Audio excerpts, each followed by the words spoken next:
Hey guys, welcome back. In this video, I'm gonna show you how to add location in Instagram. Let's get started. Firstly, open up your Instagram app and simply start creating a post by clicking at the plus sign icon at the bottom of your screen. Then choose any photo or videos that you want to post in your story. Like for example, I want to use this gym photo, and then click next, and then next again, and then this page.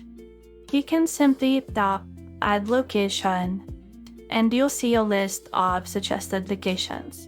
You may pick one from the suggested locations, or you can also search for a new location manually using the search box like what I did.